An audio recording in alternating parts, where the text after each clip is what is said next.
नमस्कार, मी रजनी. माझ्या चॅनलवरती तुमचं खूप खूप मनापासून स्वागत आहे. तर आज आपण बघूया इन्स्टंट रवा अप्पे. हे अप्पे खूप टेस्टी आणि यम्मी लागतात. तर तुम्ही पण नक्कीच ट्राय करा. ही रेसिपी तुम्हाला पण खूप आवडेल. अप्पे करण्यासाठी तर मी इथे 1 वाटी रवा घेतलेला आहे आणि अर्धा वाटी दही घेतलेला आहे. इथे चवीनुसार मीठ टाकलेलं आहे आणि याला थोडं थोडं पाणी टाकून छान मिक्स करून घ्यायचं. बेटर थोडं गाढच असलं पाहिजे. मिश्रण जे आहे ते 15 मिनिट तसंच झाकून ठेवून द्या त्याला. चला तर 15 मिनटं झालेले असेल तर बघा मिश्रण छान घट्ट आहे. तर त्यामध्ये तुम्ही एक बारीक चिरलेला टमाटर, एक बारीक चिरलेली शिमला मिरची, 2-3 मिरच्या हिरव्यावाल्या बारीक चिरलेला, एक कांदा बारीक चिरलेला, थोडी कोथिंबीर बारीक चिरलेली आणि त्यामध्ये थोडा जिरा टाकायचा आणि त्याला छान मिक्स करून घ्यायचं. तुमच्याकडे खायचा सोडा असेल तर तुम्ही 1 चम्मच खायचा सोडा टाकू शकता. मी इथे इनो वापरलेला आहे 1 चम्मच. इनो टाकलं की लगेच त्याला छान मिक्स करून द्या. मिश्रण तयार झालं की आपण अप्पे कसे करायचे ते बघूया. अप्पे करण्यासाठी तर सर्वात अगोदर मी अप्पे पात्र जे आहे ते मंद आचेवर गरम करून घेतलेलं आहे. अप्पे पात्र छान गरम झालेलं आहे. तर इथे तेल लावून घ्या अप्पे पात्रेला. तर जेवढे मोल्ड आहे संपूर्ण याच्यामध्ये थोडं थोडं थेंब थेंब तेल टाकून घ्या. तेल टाकलं की जे आपण मिश्रण तयार केलेलं होतं ते पूर्ण मोल्डमध्ये संपूर्ण पसरवून घ्या. तेल टाकल्यामुळे सॉफ्ट आणि क्रिस्पी होतात छान अप्पे. तर 2 मिनिट त्याला छान शिजू द्या, झाकून ठेवून द्या.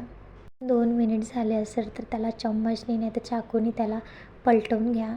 दोन्ही बाजूनी छान शिजले पाहिजे. बघा दुसऱ्या बाजूनी पण खूप छान शिजलेले आहे आणि खूप मस्त सोनेरी कलर पण आलेला आहे. तुम्ही बघू शकता खूप सॉफ्ट आणि क्रिस्पी झालेले आहेत. आतमधून पण खूप छान शिजलेले आहेत. तर तुम्ही पण एकच एक नाश्ता खाऊन त्रासून गेले असेल तर ही रेसिपी नक्कीच ट्राय करा. तुम्हाला पण खूप आवडेल. आणि अप्पे, इडली, डोसा, उत्तप्पम म्हटलं की त्यासोबत आपल्याला चटणी हवी असते. तर त्यासाठी आपण आज चटणी बनवूया शेंगदाण्याची. चला तर शेंगदाण्याची चटणी बनवण्यासाठी आपल्याला शेंगदाणे छान भाजून घ्यावे लागेल. शेंगदाणे भाजून झाले की एक मिक्सरचं पॉट घ्यायचं.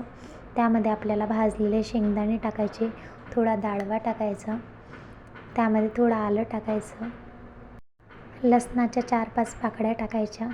चवीनुसार तुम्हाला किती तिखट हवं असेल तेवढ्या तुम्ही मिरची टाकू शकता. मी इथे 2 मिरच्या टाकलेल्या आहे आणि थोडी कोथिंबीर टाकायची. मी इथे 1 चम्मच दही वापरलेला आहे. दही जे आहे ते ऑप्शनल आहे. दह्याच्या जागी तुम्ही लिंबू पण वापरू शकता. मी इथे दही वापरलेलं आहे आणि थोडं पाणी टाकायचं.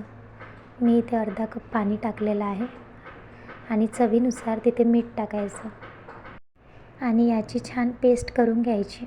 पेस्ट करून झाल्यानंतर एका बाउलमध्ये हे संपूर्ण मिश्रण टाकून द्यायचं आणि चटणीला तडका देण्यासाठी एक पॅन घ्यायचा.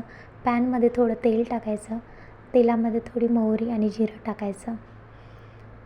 तुम्ही यामध्ये कढीपत्ता आणि हिंग पण टाकू शकता आणि हे चांगलं जिरा मोहरी चांगलं कळलं असेल तर हे चटणीमध्ये तुम्ही मिक्स करून घ्या. आपली चटणी छान तयार झालेली आहे बघा. ही चटणी तुम्ही इडली, डोसा, उत्तप्पम, अप्पे यासोबत सगळ्यांसोबत तुम्ही खाऊ शकता. खूप टेस्टी आणि यम्मी लागते. रेसिपी जर आवडली असेल तर लाईक, शेअर आणि सबस्क्राईब करायला विसरू नका.